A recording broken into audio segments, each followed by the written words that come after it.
Yeah, we're in the fast-paced world of e-commerce, and we're all searching for the next big thing, and I'm sure that's why a lot of you are here today. But I want to get off that high-speed train for just half an hour and focus on what we already have.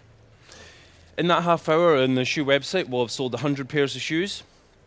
But I think with real focus and improvement to the design and usability of our e-commerce experience, we can grow our sales and grow that number. So, as Tim said, I'm the Deputy Head of e-commerce. I've got some specific responsibilities around innovation, not least of which is conversion rate optimization. I think conversion rate is a great metric as to, or certainly one of a good metrics as to the health of your e-commerce website. It's of course not the only one. But we can't talk about conversion rate these days without considering devices. So I thought I would start with some numbers and some background into Schuh traffic and maybe some insight into our mobile. So this is our device split, our traffic device split. It's got the past 5 years here and our projection out into the remainder of this year. You can see we're currently at 66% for March. To me, I'm still astounded by how straight that line is for mobile. Desktop and tablet. I mean, tablet, I'm sure many of you have seen tablet fall in real terms in traffic. I guess many of us were surprised by that. But when we're talking about conversion, I think we also need to talk about the wider subject of goal completion.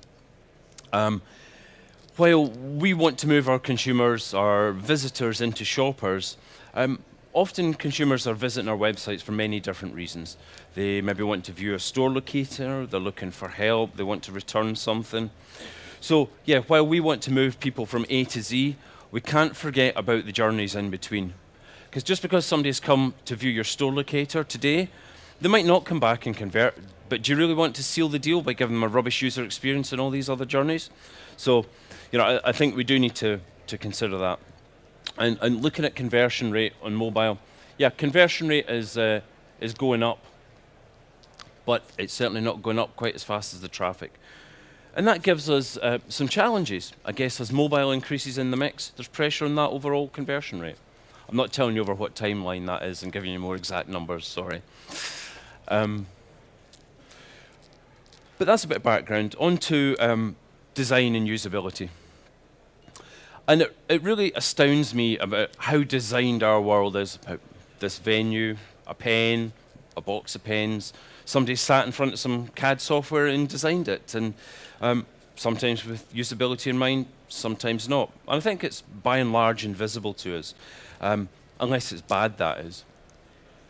And I think we all know some bad designs. I think we've probably all been in some pub somewhere, maybe had a G&T too many and can't quite decide which is the right door for us. Choose your spray with care. Yeah, it's almost unbelievable, isn't it? Some culturally insensitive signs.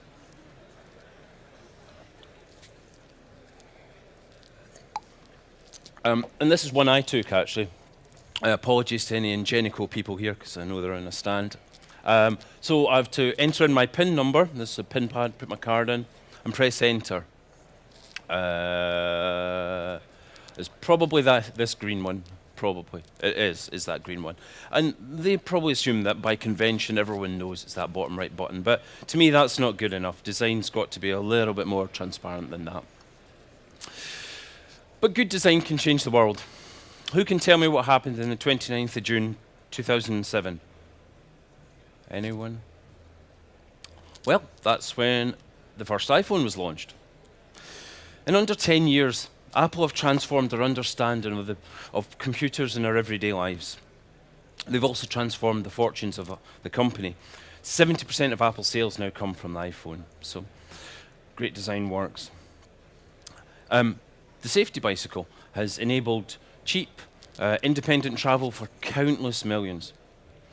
I think both of these are examples of great design and great usability, and I'd actually argue that their success is actually down to their great usability. But there's one, I'm mostly going to be talking about usability today, to be honest. That's my area of interest. But there's one element of design I'd like to cover, and that's the proposition. Usability mostly talks about how you're going to sell something. But your proposition is what you sell. And the website can be as good as you like, but if the products and services don't meet your consumers' expectations, you're not going to get many sales. So you need to think about the design of your proposition. Okay, so like I say, I'm mostly going to concentrate on usability. There are others more qualified to talk about design. I couldn't even think of a design for this slide. But it's a big topic. There's lots and lots to cover. I can't cover it all today. I'm going to break it down into 3 distinct areas, and then I'm going to give you some topics in each that we'll walk through. But before we get on to that, how do we find out what problems we have? As I said at the start, we're magpies, all of us. We get presented shiny new tech all the time, and it's easy to think, well, what is this going to do for my company? What's it going to do for my revenue? And that's upside down. I think it's our job as retailers to think about what problems we have for our companies and for our consumers, and then to look at the right solutions and then validate that it is the right solution. So how do we at Schuh find out what our problems are? Oh, sorry, too soon a click there. Well, we use a lot of different tools. One of the best tools we have is feedback. I read hundreds of pieces of feedback every week from our consumers. Combine it with something called Net Easy Score, which is a bit like Net Promoter Score. I use session recording, we use moderated user testing and remote user testing. Our analytics are essential, and we spend a lot of time and effort making sure our analytics provides us with lots of insights.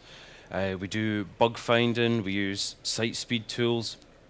So we have a raft of tools, but I would say the broad tools are the best for understanding. So things like moderated user research. So on to usability. And as I said, there's 3 different areas I want to cover today. And I'd suggest that you look at making some good progress in an earlier stage before moving on to the next stage. Why? Well, there's no point in putting icing on the cake if the cake's actually a brick. So let's look at these in turn. So functional. Sorry. Spent too long practicing, I'm dry mouth. Well, basically, it's got to work. There are too many e-commerce experiences which are broken in some way. It's not even that they might have a raft of problems here, but some of them, and I would actually say most e-commerce websites have some breakages in them. You've got to test across browsers, and hopefully this is a bit of a no-brainer for everyone. But look at your analytics. What browsers are going to your website? Just because it's just 2% of your traffic, if you could make a 2% improvement to your revenue, wouldn't you have it? And there might not be very much cost in making that improvement. So cross-browser, cross-device use, things like browser stack, or have a raft of devices. We've got a lot cupboard, and there's about 20 different tablets and phones that we've got in there, and then we use browser stack for everything else. Make it understandable. You maybe don't think as something being functional about the words on the page. But a friend of mine once said that if you're a designer who doesn't look at words, you're not a designer, you're a decorator. So making sure that the words make sense, that the flow of your site makes sense, because if the consumer can't use it, as far as they're concerned, it's broken. Even if you can't find a bug, it's a broken experience for them. So, as I say here, go for clarity over cool. Like going back to the toilet door example. A big area of focus for mine is site speed. To me, for it to be a good user experience, for the consumer to continue their journey mentally, I think you've got to have a website that loads in under 2 seconds. That's going to be a challenge. Too bad. None of this is easy work.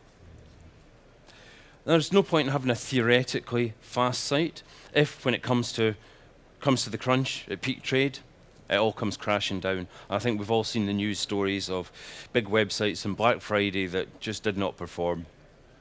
My general rule of thumb is take the peak that you had last year, times that by 1.5, you need to be able to cope with that. Don't just do it in November or October or even September. You know, do it this month, do it next month. Continually load test your site, because if you wait till September, October, November, It's far too late. You're not going to be able to make good choices about how to improve the scalability of your website, because you don't want to compromise the user experience too much by cutting things out. Accessibility, I think this is, maybe sounds daft, but I think there's almost a moral obligation to make sure that the site works for a whole range of consumers, those that are using screen readers, that have visual impairments, making sure things like contrast are good. And these things are so easy to test. There's a tool called Wave, if you Google it, that'll score your website, and it'll give you some real pointers on what to do in terms of accessibility. One of the great things about accessibility is it's typically usually very useful for SEO as well. That's my top 5 in there, but there's other things as well. JavaScript, I know we all love the functionality, but often it introduces breakages and brittleness and slowness. We're trying to recreate browser features which just don't need touched. So, try and strip things back as much as possible. There's many sites with broken links and sort of broken site architecture and information architecture. And I think these days, multi-channel buy and return, if that journey, when we're talking about a user's journey here, isn't seamless across those channels, to those consumers it's broken. The consumers don't see shops and websites, they just see your brand. It's got to be robust. I mean, errors happen, they happen on all websites, but chase down those errors and make it more robust. If we're seeing like 500 errors cropping up all the time, then something is wrong with your application. And it's got to be secure. These days, it's got to be secure and it's got to look secure. Most of the feedback we get about the website, the negative feedback is, could do with looking a little bit more secure when we do things like our mystery shopping. Even though it's secure, we test it secure. Okay, so you've got a functional website. But how are you going to make it a good experience? And I'm not even just talking about a great experience here, but what does a good experience look like? Well, first of all, it's got to be decluttered. Every test we have ever done when we have removed a piece of clutter from the site and increased the visual clarity of the site, we've increased our conversion rate. A clear call to action. I mean, it's almost come back to the toilet example, isn't it? But the words you use to get people to proceed through your journey are vital. Consumers are looking for a path. How are they going to complete their task? And you've got to move them through there. So, I said you've got to be under 2 seconds. I think if you're going to have a good experience, you're going to have to be under 1.5 seconds. We've still got some work to do in that. Our site speed this week so far was 1.56 seconds. So, it's pretty close, but yeah. Faster. And when you're fast, be even faster. I think you've got to have a predictable user interface. I think, the days of optimizing single pages are gone. We're optimizing journeys and looking at entire paths through the site that are multiple days, that are multiple sessions across multiple devices. And that user interface and that user journey should be predictable to the user. There's things like hamburger menus. Who loves a hamburger? Who loves a hamburger menu, I should say, not hamburger. Who has them on their website? So you've got hamburger menus. Is it just 3 lines? Yeah. Just 3 lines. What does that mean? You might know what it means in Facebook. Well, they don't even use it anymore. Even just put the word menu on there, or products or categories or something as well. If you really like 3 lines, add some way to give it some sort of clarity and meaning. There was a study that was released just this week by What Users Do in the Nielsen Norman Group, looking at discoverability of products and interactivity and how people move through websites. And people who have just the hamburger menu reduce the discoverability of products by 50%. So I have a thing against hamburger menus. So improve product discoverability. Actually, one of the biggest challenges we have in the Schuh website, our biggest exit page, is actually our product listing page. We have about 12,000 different SKUs, about 4,000 different products. There's a lot of trainers in there. How are we going to distinguish between those? What's the different categories? Are we using the words that that you would use. I tell you, we're not. We use some crazy internal terminology to refer to some of our product categories. We need to stop people leaving our site on those pages. And some other little things. It's forms. You can't underestimate how important forms are to get people to move through your website. So reducing the number of fields. Only ask for things that the consumer needs to do to carry out that journey. In the checkout, if you're going to ask me for my, my phone number, tell me why you want that. But don't ask for it if you don't need it. Mobile. The mobile and your mobile phone, you have lots of different keyboards available to you. You might think that 'cause you don't have a keyboard on your phone, but you can just call up different input types. So a classic example is a telephone number. Well, there is a telephone number keyboard type, so make sure you use that. But what about a credit card number? Well, we've got an alphanumeric keyboard available to us with the numbers and some letters and things like that, and you think, it's a great choice. Well, actually, no, you want to use the telephone number one because it only has numbers on it. So it means there's less keying errors, there are bigger spaces for fat fingers, like mine. Be kind to your users and don't say, you've just done a bad thing by entering the wrong number. Try and be graceful in how consumers enter information.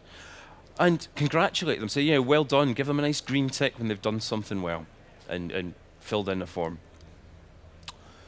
So, okay, now we've got a, pretty acceptable user experience. Let's take it a level further. What's really, really good usability look like? Well, cognitive load. That's the amount of processing power your brain is using to carry out tasks. There are many things that will increase cognitive load. So slow websites, a major one, because your brain starts to wander and you're having to kind of exert energy to come back to the task. So really, really important about you've got to declutter even more. So and think about layout and where you want people to click, and make sure you're using things like heat mapping tools and really understanding where you want to direct your user. And we'll get onto that one. I think we all know about social proof. Ratings and reviews. We're social animals. We care what other people think, even if it's bad, even if your reviews are bad. I saw, I think it was a restaurant site. It was someone mentioned it in Twitter. They wanted people to leave them 1-star reviews.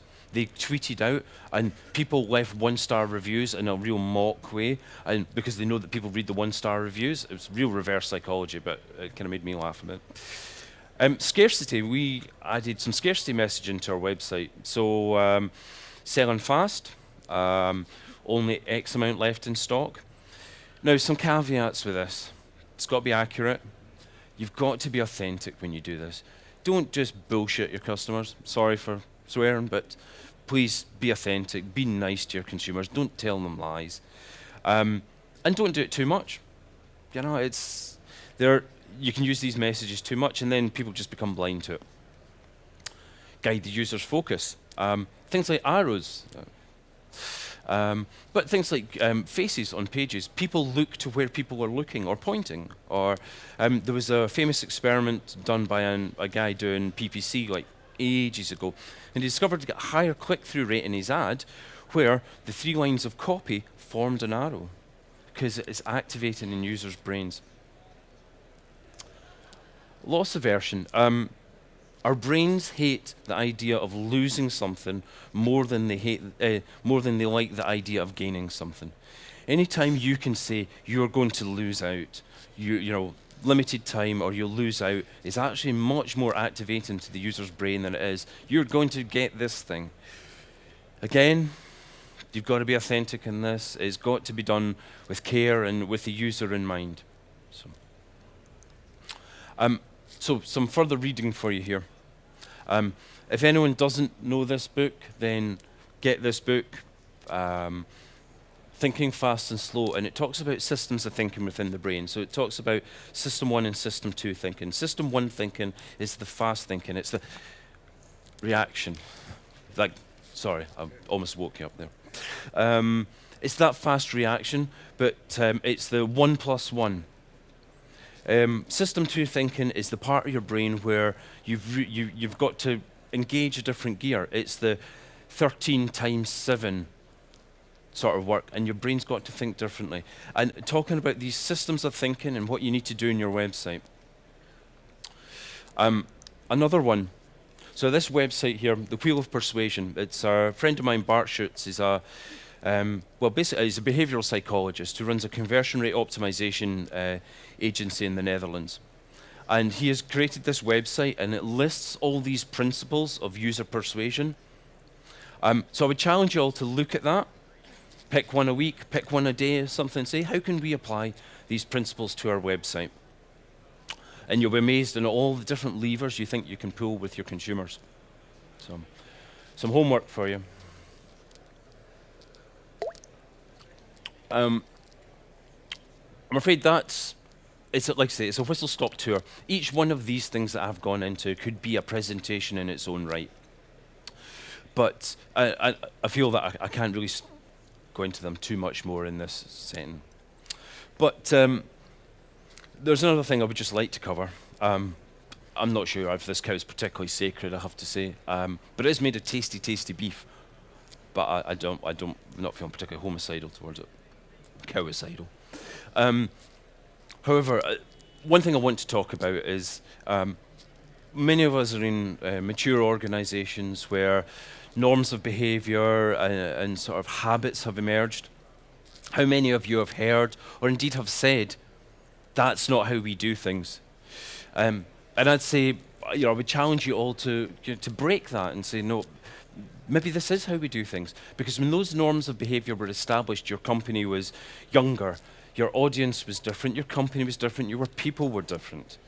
So challenge those norms of behavior and say, well, that's how we thought our users interacted with us and what our users want. But actually, let's find out and challenge those assumptions. So that's pretty much me in terms of design and usability. There's just sort of one last thought I would like to share with you. Ultimately, what is the best tool, the best way of improving all this? And it's nothing I've mentioned before. I actually think it's digital leadership. And I don't necessarily mean senior leadership, but it has to start from the top. I think that it's such a big topic that we've got to have committed teams in this, that designing usability is so immense that everybody's got to be on board. You've got to have people who get the detail, who can take this forward. We have a team of analysts at Schuh who have usability at the heart of their role. And it's not my job to set the bar for them.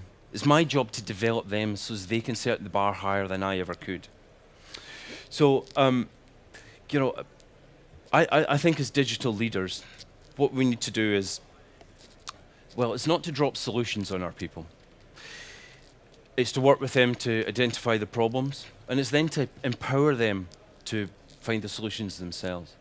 So, it's a topic I'm passionate about. I could literally rant on this and talk about this all day, and I'm happy to talk about it afterwards if anyone's got anything. But, if you've got any questions, then fire them across now or send me a tweet. Thank you very much, Stu. That's been a fantastic presentation.